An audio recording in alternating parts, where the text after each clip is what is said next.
그분이 제 앞을 지나가는 순간이었어요. 제 심장은 쿵 하고 내려앉았습니다. 오늘은 우리 딸 서연이의 결혼식이었습니다.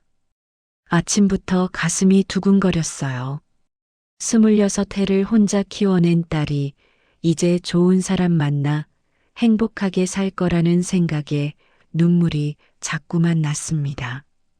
식장 입구에서 하객들이 하나둘 들어오는 걸 바라보는데 갑자기 웬 고급 승용차 서너 대가 일렬로 멈춰 섰어요. 문이 열리고 정장 입은 경호원들이 우르르 내리더니 그 가운데서 한 분이 천천히 걸어 나오셨습니다. 저분이 누구실까요? 옆에 서 있던 사돈 어머니가 작은 목소리로 물었어요. 저도 고개를 갸우뚱했습니다. 회색 양복을 말끔하게 차려입은 그분은 70대쯤 되어 보였는데 걸음걸이부터가 남달랐어요. 경호원들이 양옆을 호위하며 따라오는 걸 보니 아주 높은 분이 틀림없었습니다. 그런데 그분이 제 앞을 지나가는 순간이었어요. 제 심장이 쿵 하고 내려앉았습니다. 그분의 옆모습이, 걸음걸이가, 어깨의 각도가 너무나 익숙했거든요. 여보, 저도 모르게 그 말이 튀어나왔어요. 26년 전 교통사고로 세상을 떠난 제 남편. 그 사람의 모습이 눈앞에 있는 것 같았습니다. 그분이 잠깐 걸음을 멈추셨어요. 돌아보셨습니다. 제 눈과 마주쳤죠. 그 순간 또다시 심장이 뛰었어요. 눈빛까지 똑같았습니다. 남편이 절 처음 봤을 때 그렇게 따뜻하면서도 어딘가 슬픔을 담고 있던 그 눈빛이었어요. 죄송합니다만 혹시 제가 떨리는 목소리로 다가가려는데 경호원 한 명이 쓱 앞을 가로막았습니다. 실례지만 회장님께선 지금 바쁘십니다. 아니, 제가 그게 아니라. 그분은 저를 한 번 더 보시더니 고개를 살짝 저으셨어요. 그리고는 아무 말 없이 식장 안으로 들어가셨습니다. 저는 그 자리에 우두커니 서 있었어요. 가슴이 이상하게 아팠습니다. 식이 시작됐어요. 저는 혼주석에 앉아 있었는데 자꾸만 신랑 쪽 하객석이 신경 쓰였습니다. 그분이 거기 계셨거든요. 맨 앞자리에 앉아서 식을 지켜보고 계셨어요. 주례 선생님이 말씀하시는 동안에도 저는 그분의 뒷모습만 바라봤어요. 어깨선이, 목덜미가, 귀의 모양까지도 제 남편과 너무 닮았습니다. 아니, 똑같았어요. 어머니, 괜찮으세요? 옆에 앉은 동생이 제 손을 꼭 잡으며 물었어요. 응, 괜찮아. 그냥 신기한 일이 있어서. 식이 끝나고 사진 촬영 시간이 됐습니다. 양가 부모님들이 단상 위로 올라갔어요. 저도 올라가는데 그분도 함께 올라오시는 거예요. 신랑 아버지 옆에 서셨습니다. 저분은 누구신가요? 제가 조심스럽게 물었어요. 저분은 제 회사 회장님이세요. 제가 평생 모시던 분이시죠. 신랑 아버지가 존경스러운 표정으로 대답했습니다. 사진을 찍는 동안 내내 저는 그분과 가까이 서 있었어요. 숨소리까지 들렸습니다. 남편의 숨소리와 똑같은 리듬이었어요. 어떻게 이런 일이 가능할까요? 촬영이 끝나고 모두들 내려가는데 저는 용기를 냈습니다. 실례지만 잠깐만 여쭤봐도 될까요? 그분이 저를 보셨어요. 표정이 없었습니다. 차갑지도 따뜻하지도 않은 그냥 무표정이었어요. 무슨 일이십니까? 목소리까지. 남편 목소리보다 조금 낮았지만 말투가 비슷했습니다. 혹시 26년 전에 청담동에서 교통사고가 있었던 거 아세요? 제 질문에 그분의 눈빛이 잠깐 흔들렸어요. 아주 짧은 순간이었지만 저는 놓치지 않았습니다. 모릅니다. 죄송하지만 저는 바쁜 사람입니다. 그분은 그렇게 말하고 돌아서셨어요. 경호원들이 다시 둘러쌌고 그분은 빠른 걸음으로 피로 연장을 빠져나가셨습니다. 저는 멍하니 그 뒷모습을 봤어요. 뭔가 잘못됐어요. 분명 뭔가 이상했습니다. 피로연이 시작됐지만 저는 음식이 목으로 넘어가지 않았어요. 계속 생각했습니다. 왜 그분은 제 질문에 그렇게 당황하셨을까? 왜 눈빛이 흔들렸을까? 언니, 너무 신경 쓰지 마. 그냥 우연히 닮은 사람일 거야. 동생이 위로했지만 저는 고개를 저었어요. 아니야. 뭔가 있어. 분명히. 피로연이 끝나고 집에 돌아왔어요. 저는 오래된 앨범을 꺼냈습니다.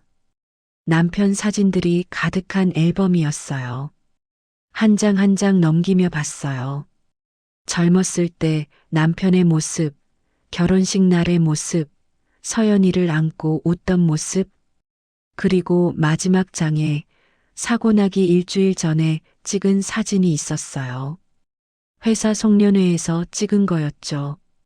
남편이 동료들과 함께 웃고 있는 사진이었는데, 이게 뭐지? 사진 뒤에 누가 휘갈겨 쓴 글씨가 있었어요. 김태준, 이상훈, 박재혁, 강민호. 4명의 이름이었습니다. 남편 이름은 박재혁이었어요. 그럼 나머지 3명은 누구일까요? 저는 컴퓨터를 켰어요. 인터넷 검색창에 이상훈을 쳐봤습니다. 그리고 나온 결과에 손이 떨렸어요. 이상훈 회장, 대한산업그룹 명예회장. 오늘 결혼식장에서 봤던 그분이었어요. 사진 속 그분의 젊은 시절 모습도 있었는데 제 남편과 정말 닮았습니다. 더 검색했어요. 26년 전 기사들을 찾았습니다. 그해 12월에 큰 사건이 있었더군요. 대한산업 비자금 조성 의혹, 내부 고발자 행방불명. 기사를 읽는데 온몸에 소름이 돋았어요.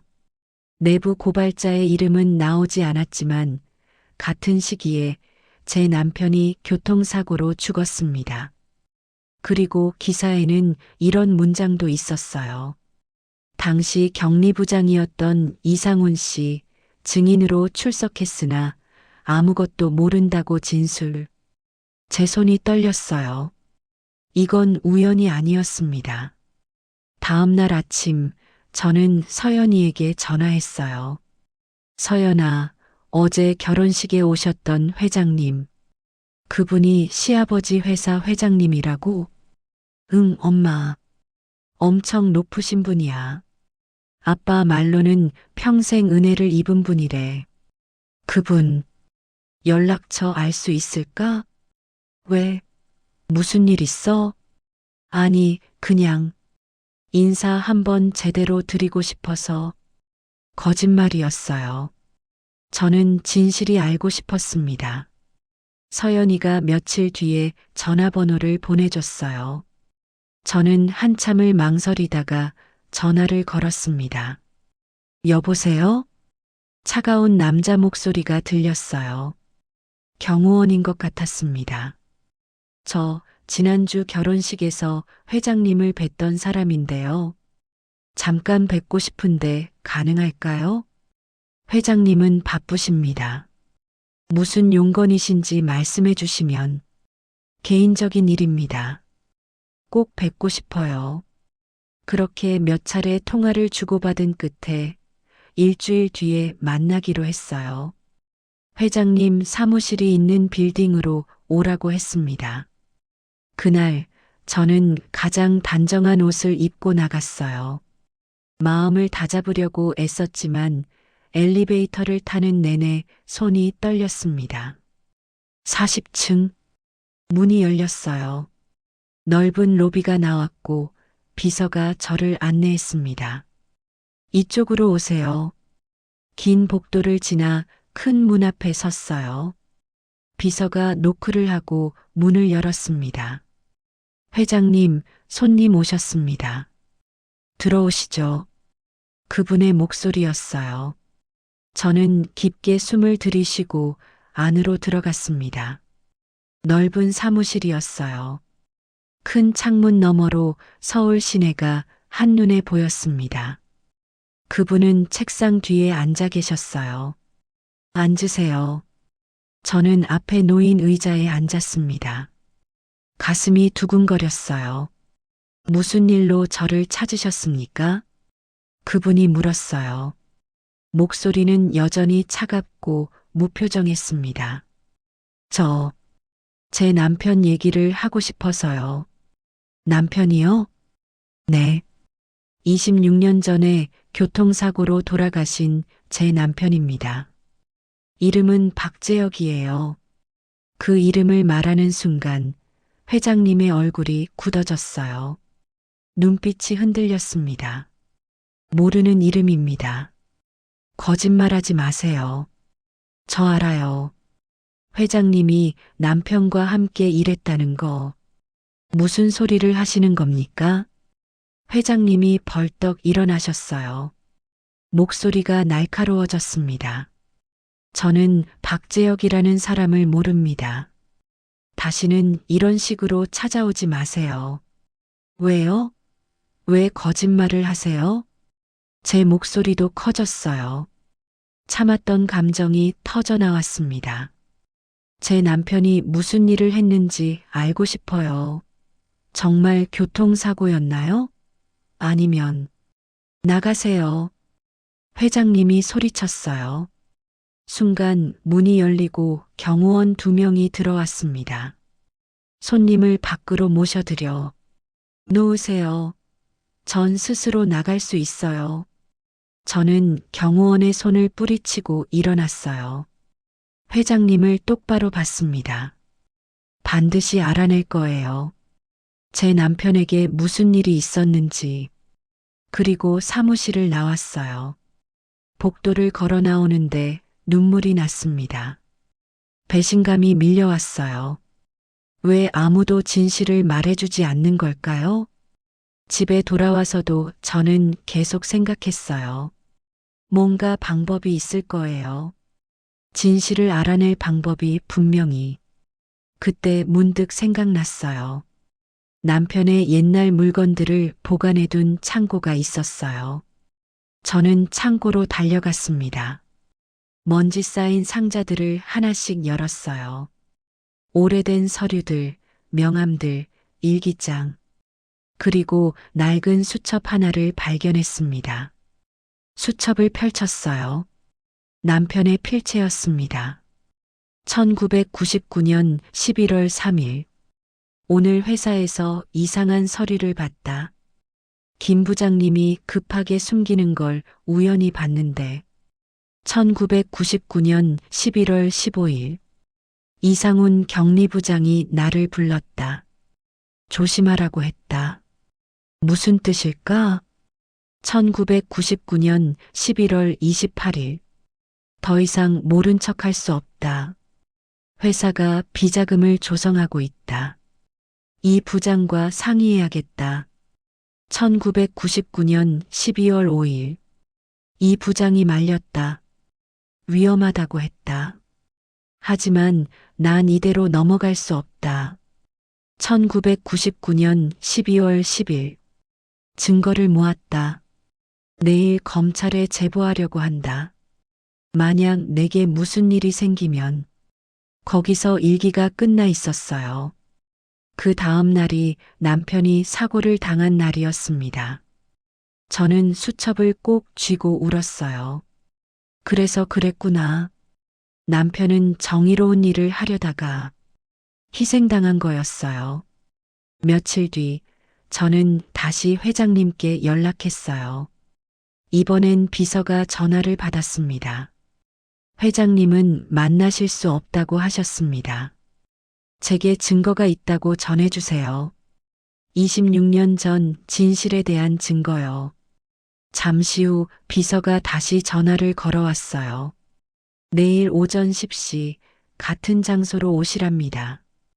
다음 날 저는 수첩을 가방에 넣고 다시 그 빌딩으로 갔어요. 이번엔 떨리지 않았습니다.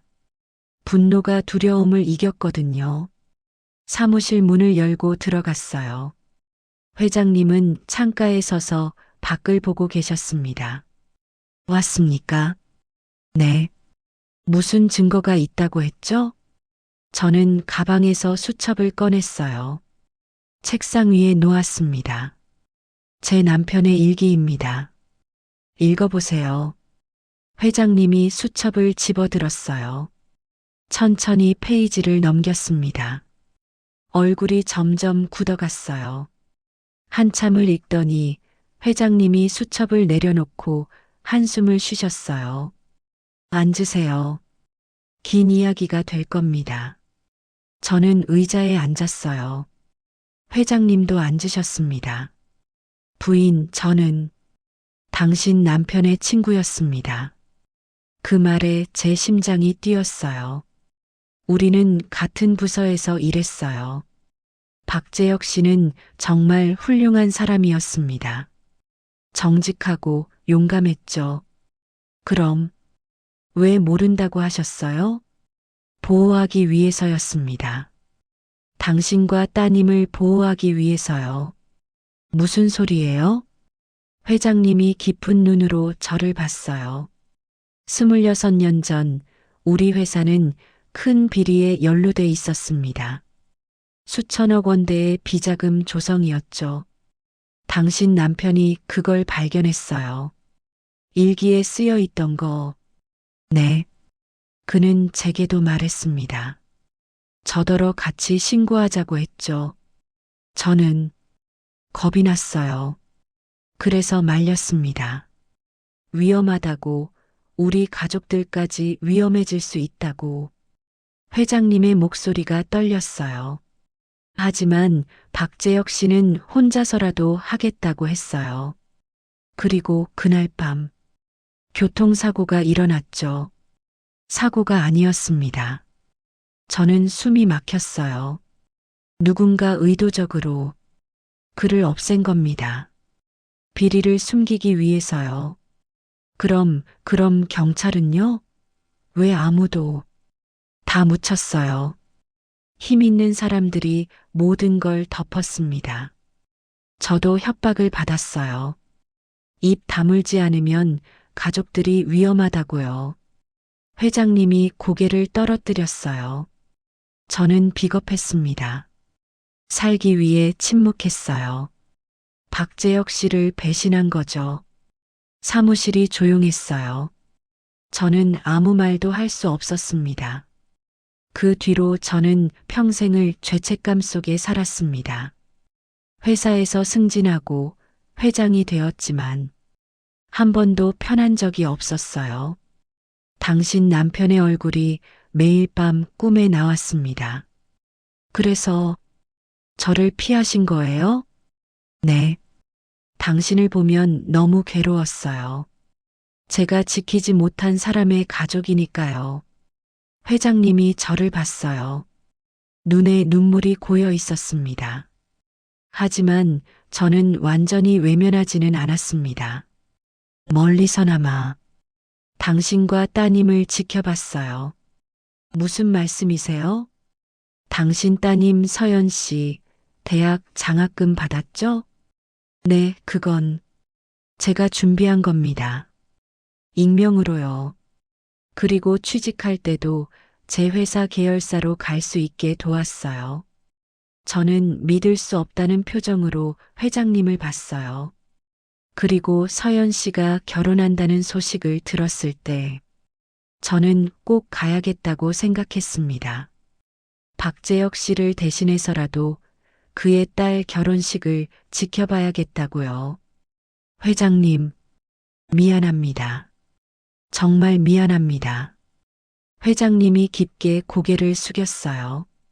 저는 복잡한 감정에 휩싸였습니다. 분노도 있었고, 슬픔도 있었고, 동시에 이상한 안도감도 있었어요. 그 사람들은요? 남편을 해친 사람들은 어떻게 됐어요? 대부분 처벌받았습니다. 결국 몇 년 뒤에 사건이 터졌거든요. 다른 내부 고발자가 나타났어요. 저도 그때 증언했습니다. 늦었지만 그래도 증언했어요. 그럼 이제는 안전한 거죠? 네. 이제 그 사람들은 모두 사라졌습니다. 감옥에 가거나 세상을 떠났거나요. 저는 한참을 생각했어요. 26년 동안 제가 품었던 의문들, 슬픔들이 하나씩 설명되는 것 같았습니다. 한 가지만 더 물어볼게요. 말씀하세요. 회장님, 우리 남편과 정말 닮으셨어요. 혹시 형제라도 되시나요?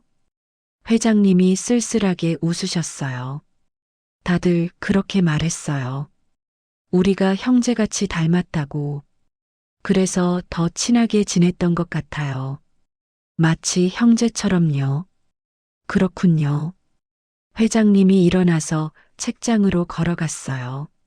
서랍을 열고 낡은 사진 한 장을 꺼내셨습니다. 이걸 드리고 싶습니다.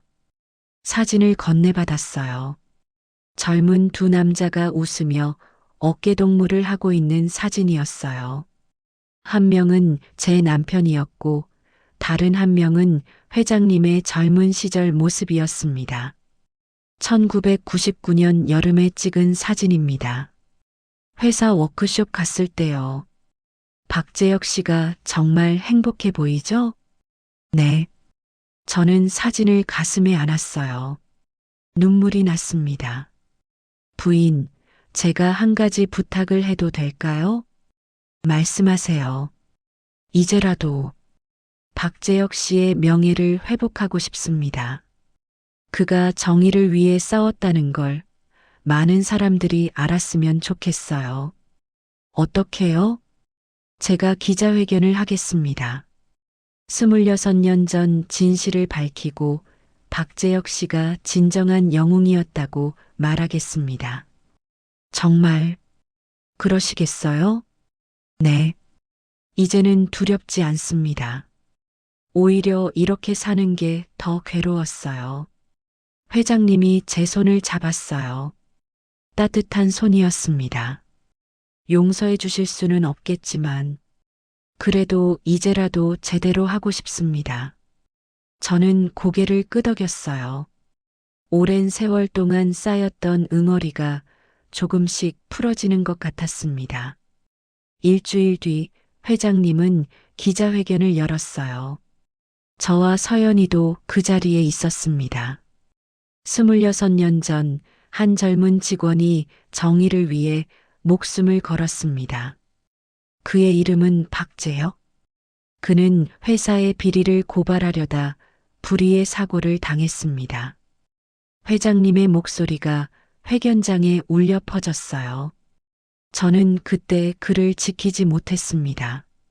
비겁하게 침묵했고 그 결과 훌륭한 사람 한 명을 잃었습니다. 오늘 이 자리를 빌려 고백합니다. 그리고 박재혁 씨의 용기를 세상에 알립니다. 기자들이 카메라 셔터를 눌렀어요. 플래시가 터졌습니다. 박재혁 씨는 영웅이었습니다. 그의 희생이 헛되지 않도록 저는 남은 쓰개속생 동안 정의롭게 살겠습니다. 회견이 끝나고 회장님이 저희에게 다가오셨어요. 고맙습니다. 기회를 주셔서 아니에요. 저야말로 감사합니다. 서연이가 회장님께 인사를 했어요. 할아버지, 아빠 이야기 들려주셔서 감사해요. 저 아빠가 자랑스러워요. 회장님이 서연이 머리를 쓰다듬었어요. 내 아버지는 정말 훌륭한 사람이었단다. 넌 그런 아버지의 딸이야. 그날 밤 집에 돌아와서 저는 남편 사진을 꺼내봤어요. 오랜만에 보는 남편의 얼굴은 여전히 따뜻했습니다. 여보, 이제 알겠어요. 당신이 왜 그렇게 해야 했는지. 당신은 옳은 일을 한 거예요. 사진 속 남편이 웃고 있는 것 같았어요. 이제 편히 쉬세요. 당신의 이름이 깨끗해졌어요. 세상이 당신을 기억할 거예요. 창밖으로 달이 밝았어요. 참 오랜만에 마음이 평온했습니다. 26년을 혼자 살면서 저는 언제나 뭔가 미완성된 느낌으로 살았어요. 남편의 죽음이 석연치 않았고 무언가 숨겨진 게 있다는 느낌이 항상 있었죠. 하지만 이제는 알았어요. 그리고 그 진실이 비록 슬프지만 저를 자유롭게 해주었습니다. 며칠 뒤 회장님에게서 전화가 왔어요. 부인, 한 가지 제안이 있습니다. 말씀하세요. 제가 장학재단을 하나 만들려고 합니다. 박재혁 재단이라고 이름 붙이려고요. 정의롭게 살려는 젊은이들을 돕는 재단입니다. 정말 그러실 건가요? 네. 부인께서 이사로 참여해 주셨으면 합니다. 함께 만들어가고 싶어요. 저는 잠시 생각했어요. 남편의 이름으로 좋은 일을 하는 거 남편도 좋아하실 것 같았어요. 좋습니다. 함께 하겠습니다. 감사합니다. 그렇게 새로운 시작이 열렸어요. 슬픔의 끝에서 희망을 발견한 셈이죠. 지금 저는 가끔 재단 사무실에 나가서 젊은 학생들을 만납니다. 그들에게 남편 이야기를 들려줘요. 정의롭게 산다는 게 뭔지, 용기가 얼마나 중요한지를요. 학생들이 반짝이는 눈으로 이야기를 들을 때마다 저는 생각합니다. 남편의 희생이 헛되지 않았구나. 그의 정신이 이렇게 살아 숨쉬고 있구나. 서연이도 이제 재단 일을 돕고 있어요. 아버지를 직접 기억하지는 못하지만 이렇게라도 아버지와 연결되어 있다는 게 좋다고 합니다. 엄마, 아빠 정말 멋진 사람이었던 것 같아요. 그럼 당연하지. 내 아빠는 영웅이었어. 가끔 회장님도 재단에 오세요. 함께 차를 마시며 옛날 이야기를 나눕니다. 남편과 함께했던 시간들, 그때의 웃음들. 그때 박재혁 씨가 그러더군요. 자기는 딸이 태어나서 세상에서 제일 행복하다고. 그랬어요? 네. 서연이 사진을 항상 지갑에 넣고 다녔어요. 동료들한테 자랑하고 다녔죠.